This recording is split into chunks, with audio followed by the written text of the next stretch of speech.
Shrirampur police ठाण्यात 16 मार्च रोजी मध्यरात्री विलास बेलेकर यांनी आपणास रस्त्यात अडवून 3 आरोपींनी चाकूचा धाक दाखवून मारहाण करत मोटरसायकल व रोख रक्कम व मोबाईल लुटून नेल्याची फिर्याद दाखल करण्यात आली होती।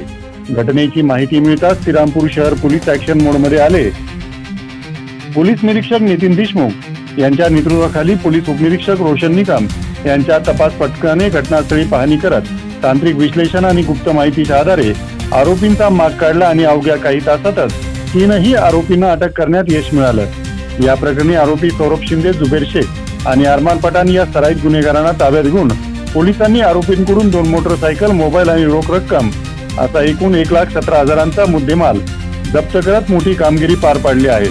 सदरची कारवाई पोलीस अधीक्षक सोमनाथ घारगे, अप्पर पोलीस अधीक्षक सोमनाथ वागचौरे, पोलीस उपविभागीय अधिकारी जयदत्त भवार, श्रीरामपूर पोलीस निरीक्षक नितीन देशमुख यांच्या मार्गदर्शनाखाली तपास पथकातील पोलीस उपनिरीक्षक रोशन निकम, पोलीस कॉन्स्टेबल अमोल पाडोळे, संभाजी खरात, पंकज चाटकडे, अजित पाटील, सागर बनसुडे, सचिन दुपळे, रामभाऊ ताडे, अमोल गायकवाड यांनी पार पाडले असून पुढील तपास पोलीस निरीक्षक नितीन देशमुख यांच्या मार्गदर्शनाखाली पोलीस उपनिरीक्षक रोशन विजय निकम करत आहेत।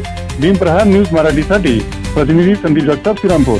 बातम्या पाहण्यासाठी भीमप्रहार न्यूज मराठी चॅनेलला सबस्क्राईब करा, व्हिडिओला लाईक आणि शेअर करा।